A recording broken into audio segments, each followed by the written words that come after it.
The Monk's Tale. The Prologue.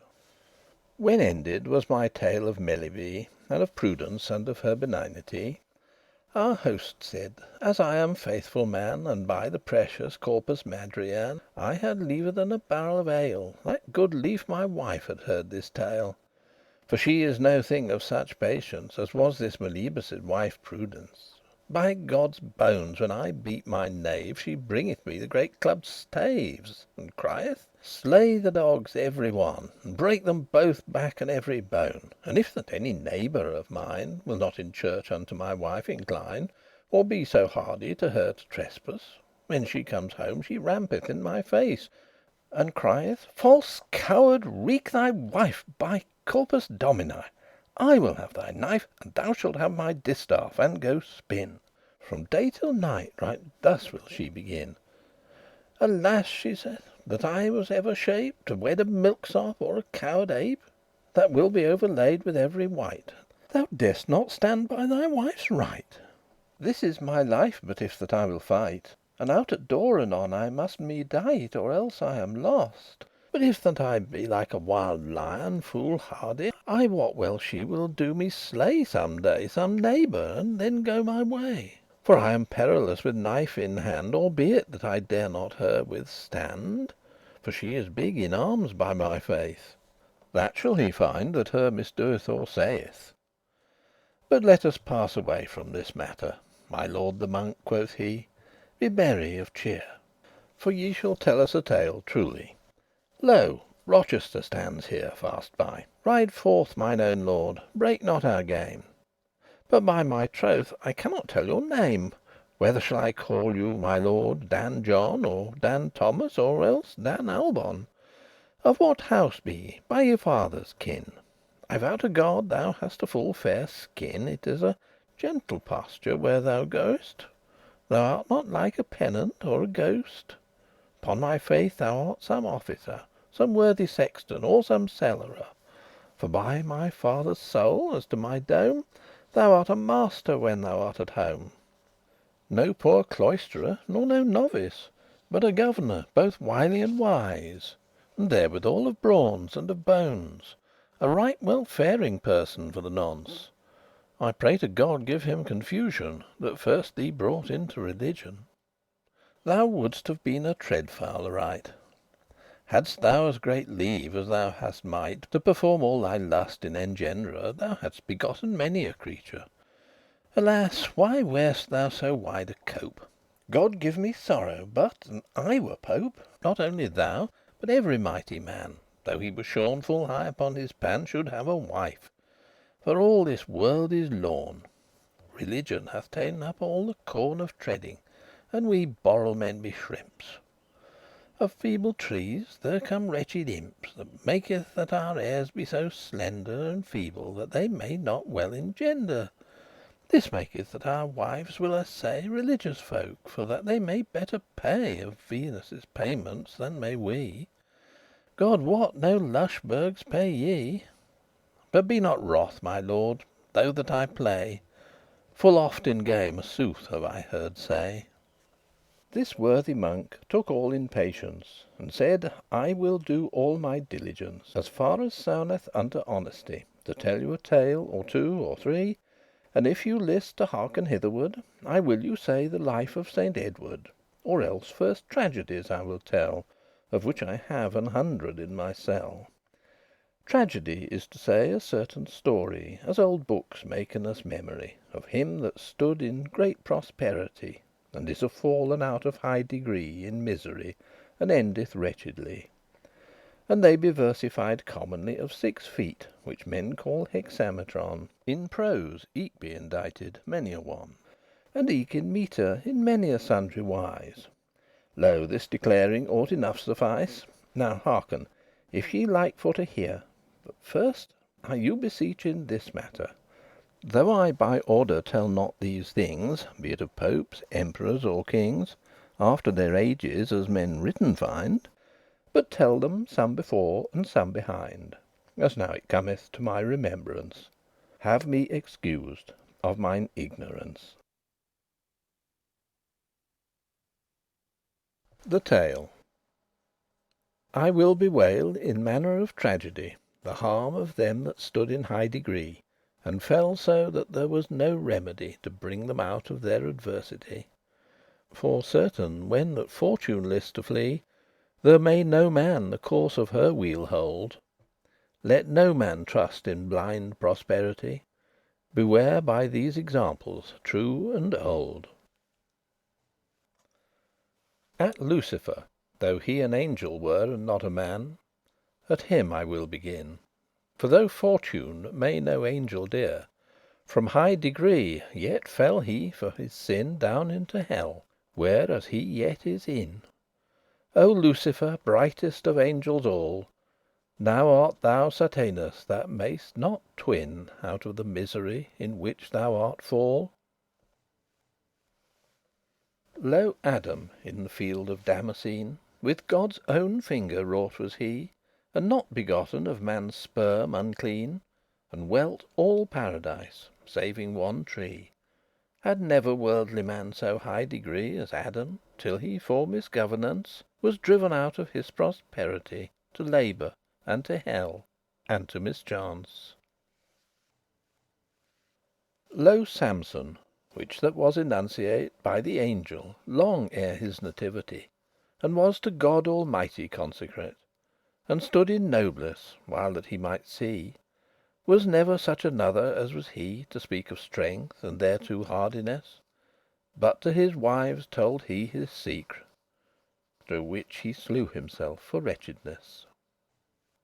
Samson, this noble and mighty champion, without weapon save his handes tway, he slew, and all to rent the lion, towards his wedding walking by the way.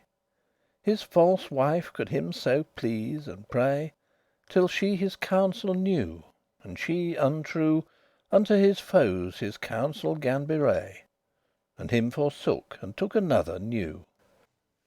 300 foxes Samson took for ire, and all their tails he together band, and set the foxes' tails all on fire, for he in every tail had knit a brand. And they burnt all the combs of that lend, and all their oliveries and vines eke. 1,000 men he slew eke with his hand, and had no weapon but an ass's cheek. When they were slain, so thirsted him that he was well nigh lorn, for which he gan to pray that God would on his pain have some pity, and send him drink, or else must he die. And of this ass's cheek that was so dry, out of a wang tooth sprang anon a well, of which he drank enough, shortly to say. Thus helped him God, as Judicum can tell. By very force at Gaza on a night maugre the Philistines of that city. The gates of the town he hath upplight, and on his back carried them hath he high on a hill, where as men might them see. O noble mighty Samson, lief and dear, hadst thou not told to women thy secre, in all this world there had not been thy peer.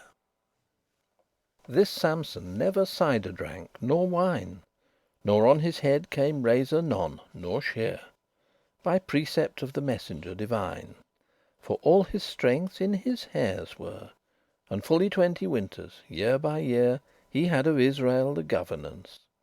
But soon shall he weep many a tear, for women shall him bring to mischance. Unto his leman Delilah he told that in his hairs all his strength lay, and falsely to his foemen she him sold, and sleeping in her barm upon a day, she made to clip or shear his hair away, and made his foemen all his craft espien. And when they found him in this array, they bound him fast, and put out both his eyen. But ere his hair was clipped or a shave, there was no bond with which men might him bind. But now is he in prison in a cave, where as they made him at the quern grind. O noble Samson, strongest of mankind, O whilom judge in glory and richess, now mayst thou weep with thine eyen blind, since thou from weal art fall'n to wretchedness. Then to this caitiff was, as I shall say, his foemen made a feast upon a day, and made him as their fool before them play. And this was in a temple of great array. But at the last he made a foul affray, for he two pillars shook, and made them fall, and down fell temple and all, and there it lay, and slew himself and eke his foemen all. This is to say, the princes every one, and eke 3000 bodies were there slain, with falling of the great temple of stone. Of Samson now will I no more sayn. Beware by this example old and plain, that no man tell his counsel to his wife of such thing as he would have secret fain, if that it touch his limbs or his life. Of Hercules the sovereign conqueror sing his works land and high renown. For in his time of strength he bare the flower, he slew and reft the skin of the lion, he of the Centaurs laid the boast adown.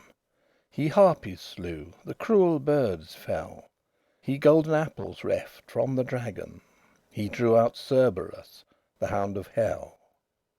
He slew the cruel tyrant Busiris, and made his horse to fret him, flesh and bone. He slew the fiery serpent venomous, of Aeschylus' 2 horns brake he one, and he slew Casus in a cave of stone. He slew the giant Antaeus the strong, he slew the grisly boar, and that anon, and bare the heaven upon his neck long. Was never wight, since that the world began, that slew so many monsters as did he. Throughout the wide world his name ran, what for his strength and for his high bounty, and every realm went he for to see. He was so strong that no man might him let at both the world's end, as saith trophy, instead of bounds he a pillar set. A leman had this noble champion, that highte Deianira, fresh as May. And as these clerks make mention, she hath him sent a shirt fresh and gay. Alas, this shirt, alas, and well away, envenomed was subtly withal, that ere he had worn it half a day, it made his flesh all from his bones fall. But natheless some clerks her excuse, by one that highte Nessus that it maked. Be as he may, I will not her accuse, but on his back this shirt he wore all naked, till that his flesh was for the venom blaked. And when he saw none other remedy, in hot coals he hath himself raked, for with no venom deigned he to die. Thus sterf this worthy mighty Hercules. Lo, who may trust on fortune any throw?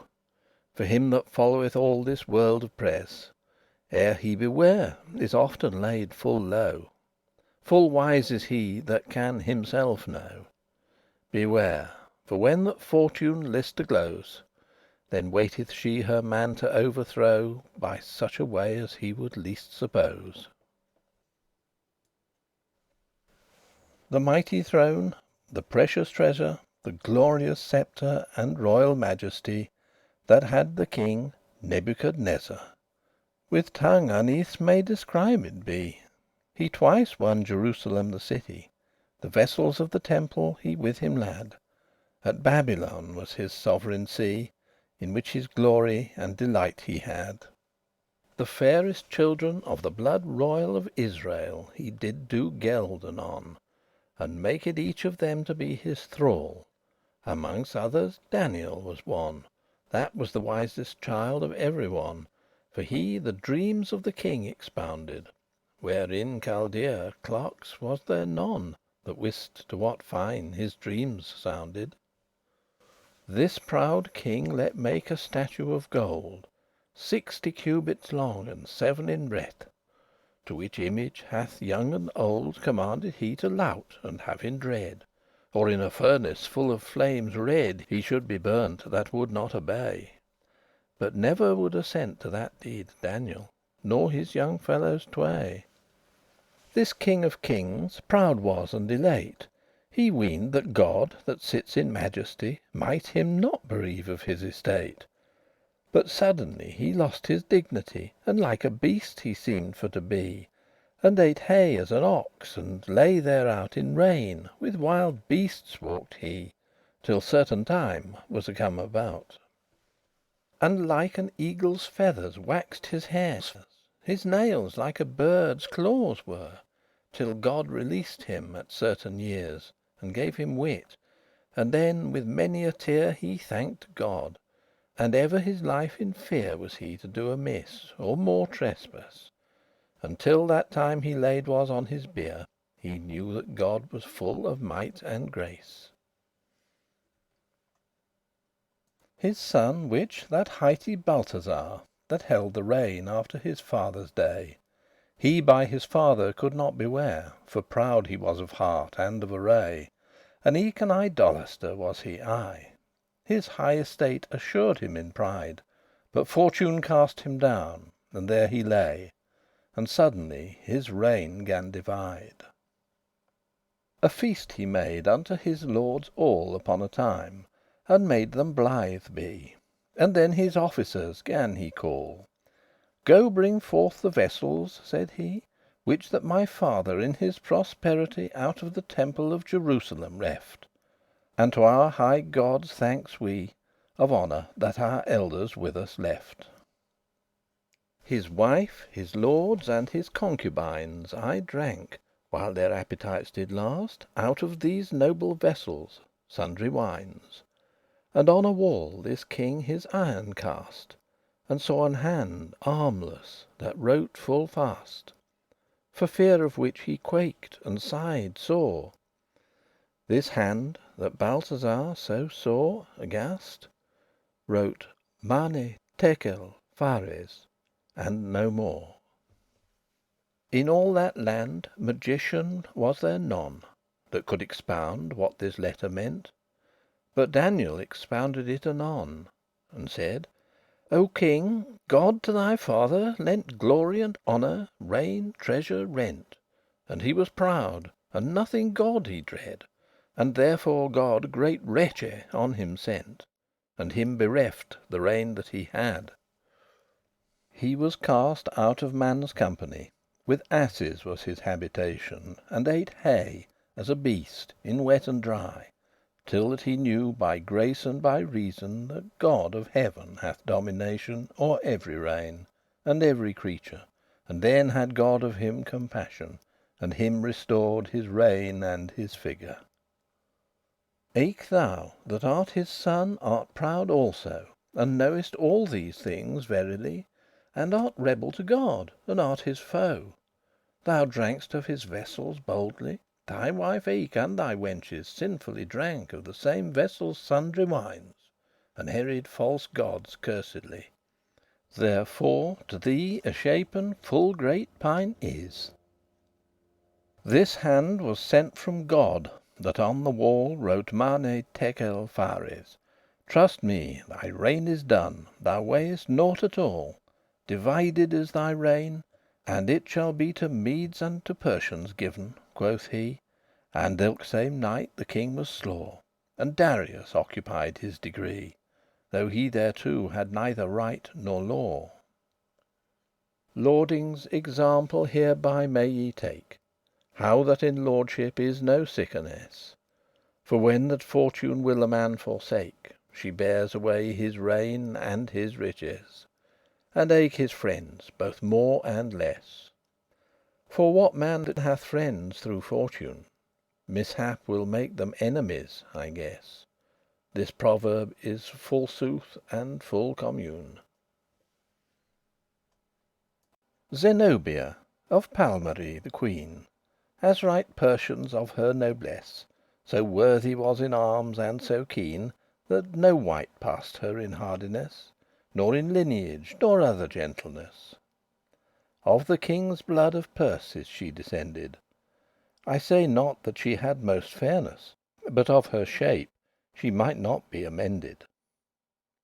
From her childhood I find that she fled office of woman, And to woods she went, and many a wild harte's blood she shed With arrows broad that she against them sent. She was so swift that she anon them hent.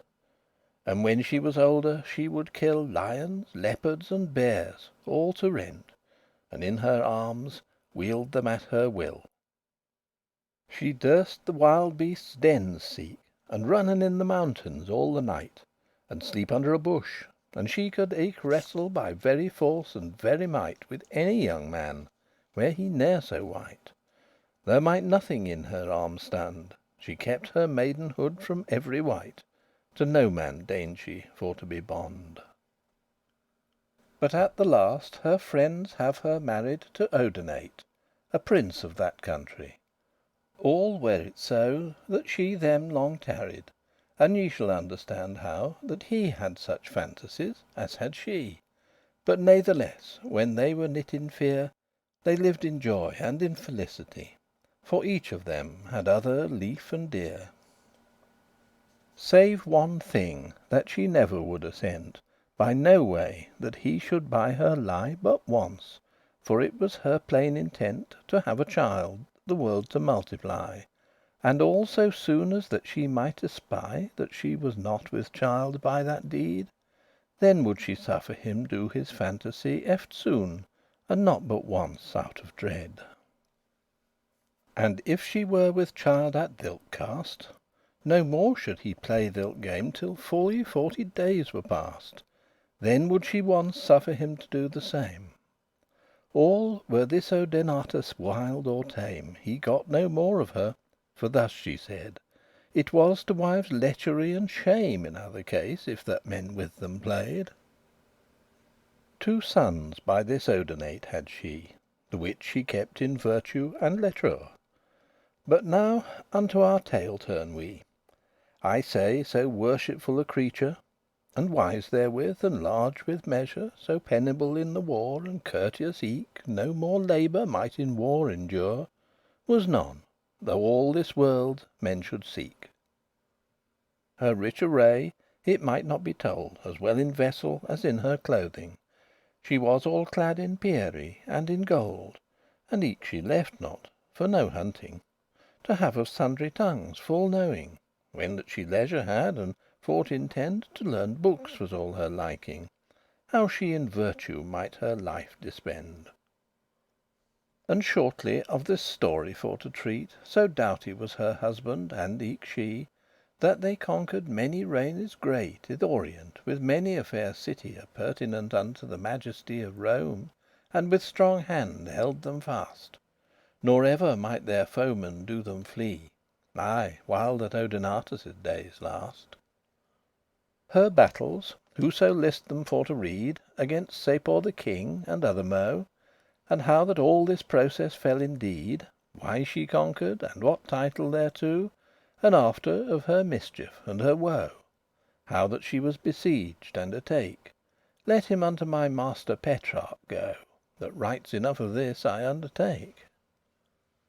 When Odenate was dead, she mightily the regne held, and with her proper hand against her foes she fought so cruelly, that there n'as king nor prince in all that land that was not glad, if be that grace fand that she would not upon his land borray. With her they made an alliance by bond, to be in peace, and let her ride and play. The Emperor of Rome, Claudius, nor before him the Roman Gallian, durst never be so courageous, nor no Armenian, nor Egyptian, nor Syrian, nor no Arabian, within the field durst with her fight, lest that she would them with her handes slain, or with her mien put them to flight. In king's habit went her sons too, as heirs of their fathers' regnes all, and Herimano and Timoleo their names were, as Persians them call. But aye Fortune hath in her honey gall. This mighty queen may no while endure, Fortune out of her reign made her fall to wretchedness and to misadventure. Aurelian, when that the governance of Rome came into his handes tway, he shope upon this queen to do vengeance, and with his legions he took his way Towards Zenobie, and, shortly for to say, he made her flee, and at the last her hent, and fettered her, and eke her children tway, and won the land, and home to Rome he went. Amonges other things that he won, her car that was with gold wrought and pierrie, this great Roman, this Aurelian, hath with him led for that men should it see, before in his triumph walked she, with gilt chains upon her neck hanging. Crowned she was as after her degree, and full of pierrie her clothing.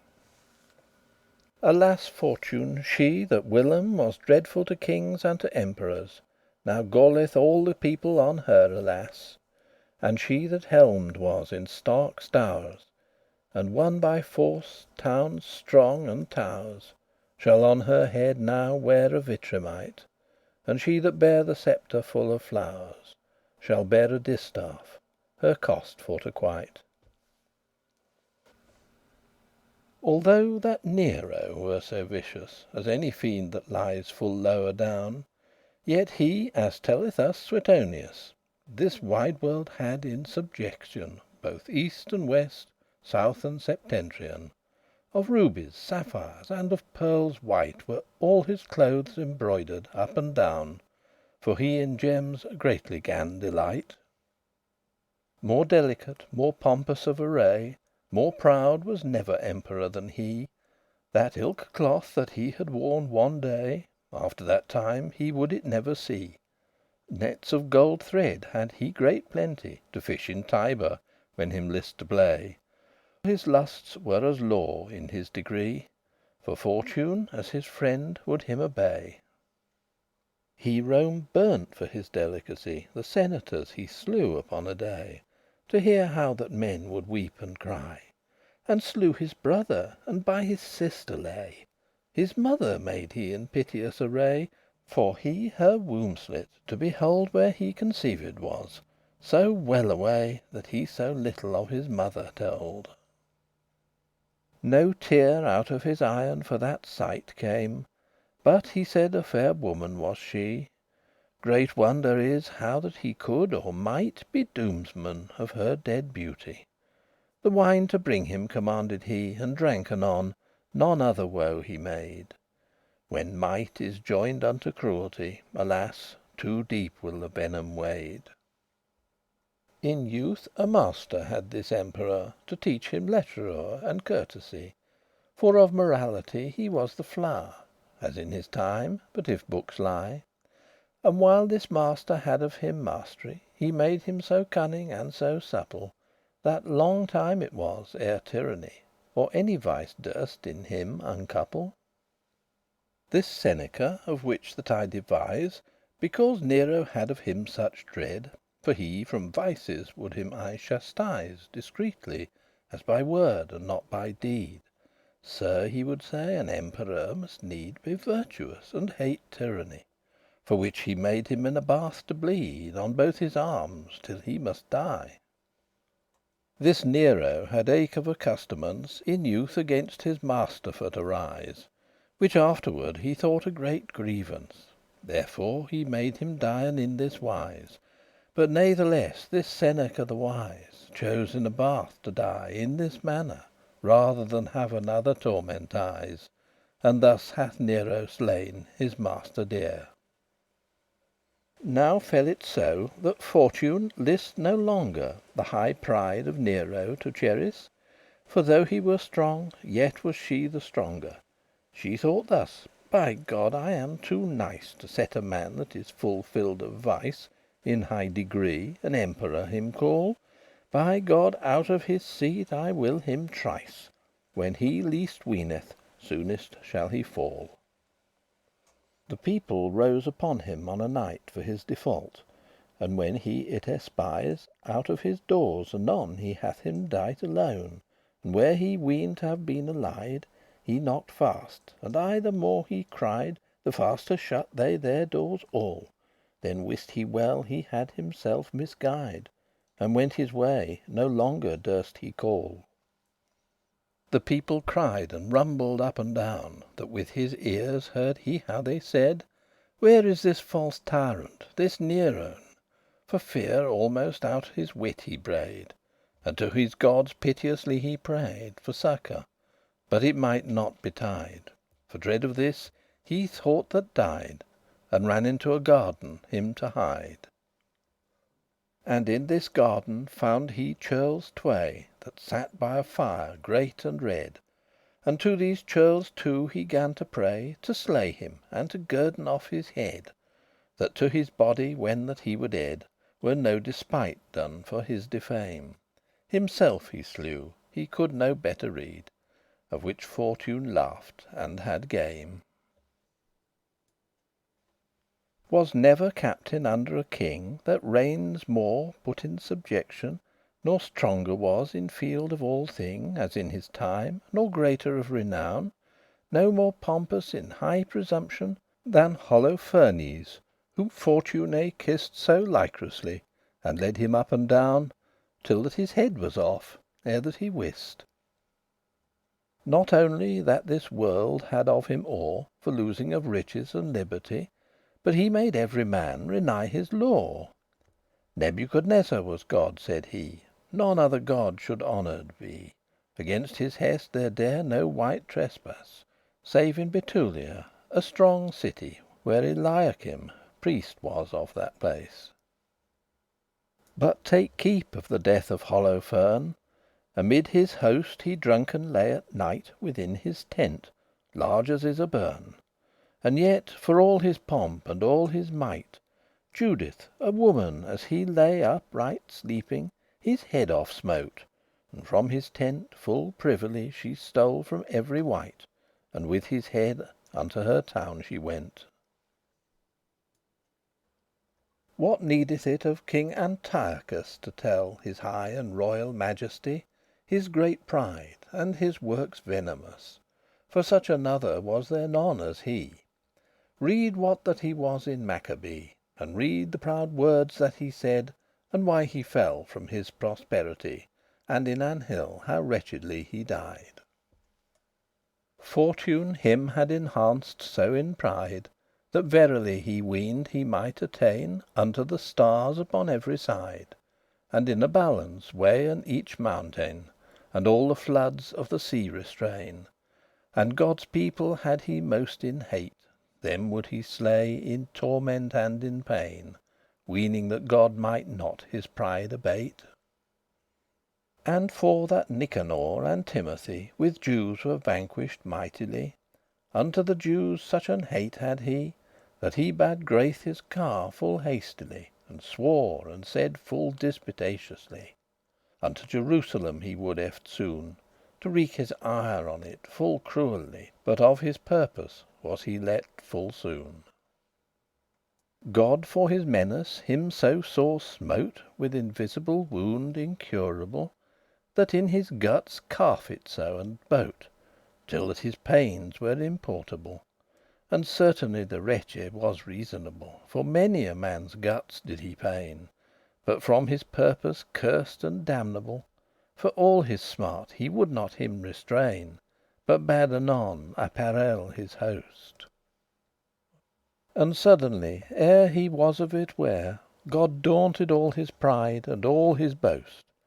For he so sore fell out of his chair, That it was his limbs and his skin to tear, So that he neither might go nor ride, But in a chair men about him bare, All forbruised both back and side. The wretche of God him smote so cruelly, That through his body wicked wormes crept, And therewithal he stank so horribly, That none of all his men that him kept, Whether so that he woke or else slept, He might not of him the stink endure. In this mischief he wailed and eke wept, And knew God lord of every creature. To all his host, and to himself also, Full loathsome was the stink of his carrain. No man might him bear to and fro, And in this stink and this horrible pain He starve* full wretchedly in a mountain. Thus hath this robber, and this homicide, That many a man made to weep and plain, Such guerdon as belongeth unto pride. The story of Alexander is so common, That every wight that hath discretion Hath heard somewhat or all of his fortune. This wide world, as in conclusion, He won by strength, or for his high renown They were glad for peace to him to send. The pride and boast of man he laid adown, Whereso he came, unto the world's end. comparison yet never might be maked between him and another conqueror. For all this world for dread of him had quaked. He was of knighthood and of freedom flower. Fortune him made the heir of her honour. Save wine and women, nothing might assuage His high intent in arms and labour. So was he full of leonine courage. What praise were it to him, though I you told Of Darius and 100,000 mo', Of kings, princes, dukes, and earles bold, Which he conquered, and brought them into woe? I say, as far as man may ride or go, The world was his; why should I more devise? For, though I wrote or told you ever mo' Of his knighthood, it might not suffice. 12 years he reigned, as saith Maccabee. Philip's son of Macedon he was, That first was king in Greece the country. O worthy gentle Alexander, alas, That ever should thee fall such a case! Empoisoned of thine owen folk thou were. Thy six Fortune hath turned into an ace, And yet for thee she wept never a tear. Who shall give me tears to complain The death of gentleness and of franchise, That all this world had in his domain? And yet he thought it might not suffice, So full was his courage of high emprise. Alas, who shall me help to indite False fortune, and poison to despise? The which two of all this woe I wite. By wisdom, manhood, and by great labour, From humbleness to royal majesty, Uprose he, Julius the conqueror, That won all l'Occident by land and sea, By strength of hand, or else by treaty, And unto Rome made them tributary.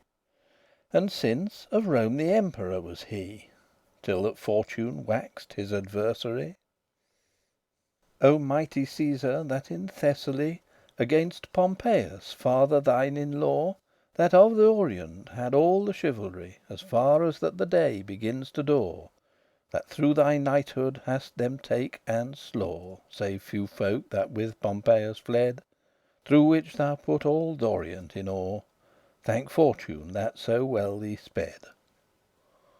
But now a little while I will bewail This Pompeius, this noble governor of Rome, Which that fled at this battle. I say one of his men, a false traitor, His head off smote, to win him favour of Julius, and him the head he brought.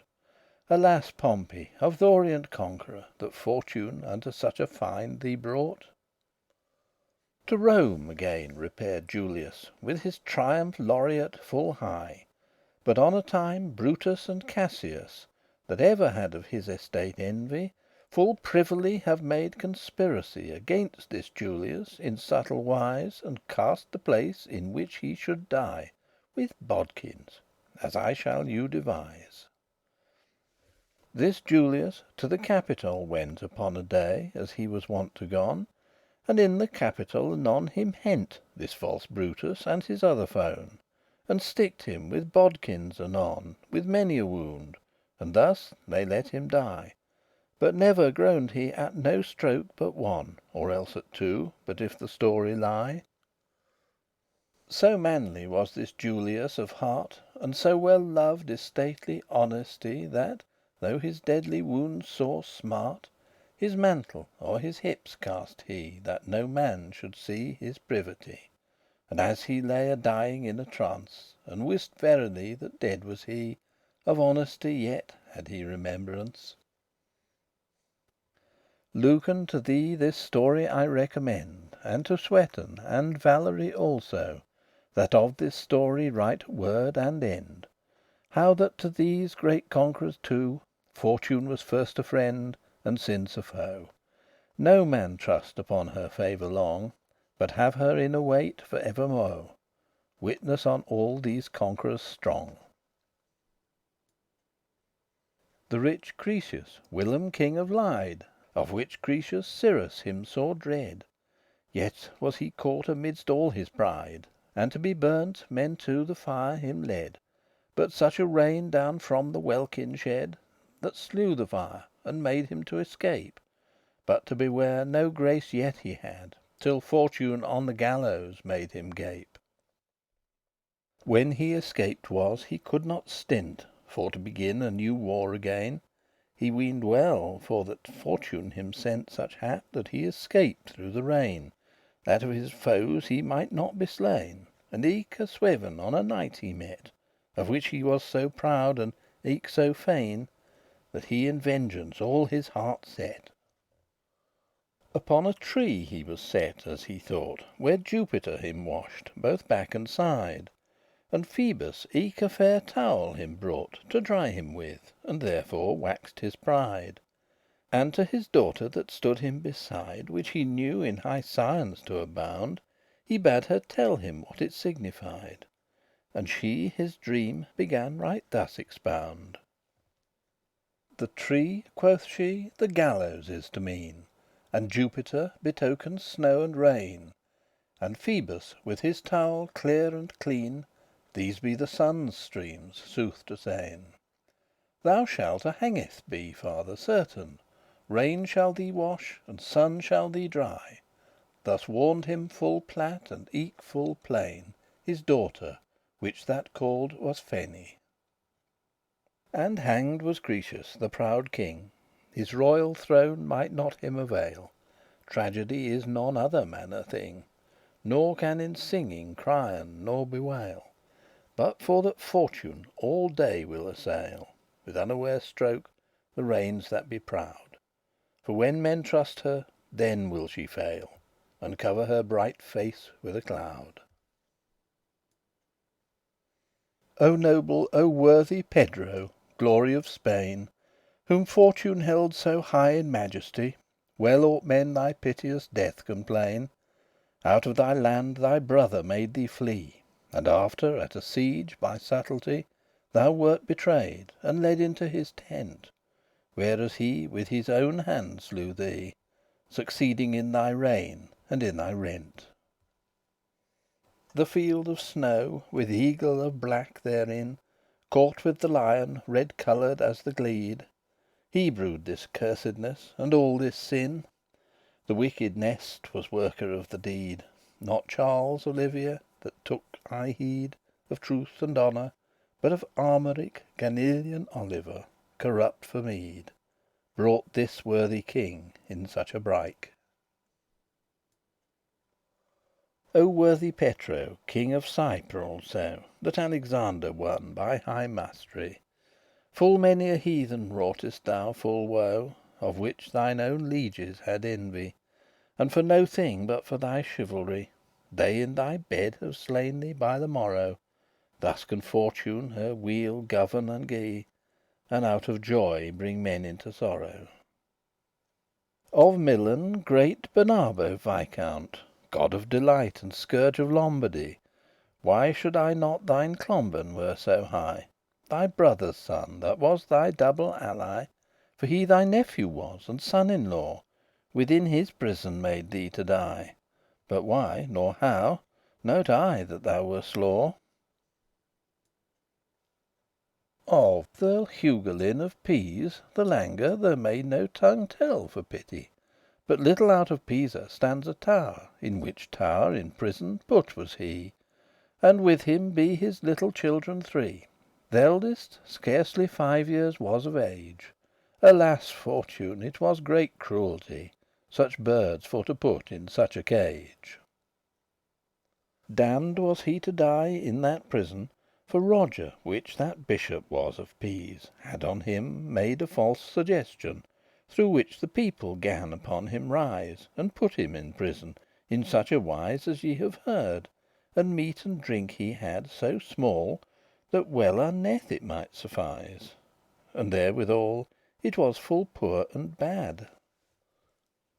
And on a day befell, that in that hour When his meat wont was to be brought, The jailor shut the doors of the tower.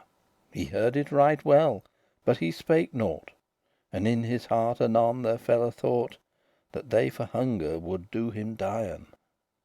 "Alas," quoth he, "alas that I was wrought!" Therewith the tears fell from his eyen. His youngest son, that 3 years was of age, Unto him said, "Father, why do ye weep? When will the gaoler bringen our pottage? Is there no morsel bread that ye do keep? I am so hungry that I may not sleep, Nor would God that I might sleepen ever; Then should not hunger in my womb creep. There is no thing save bread that one will ever."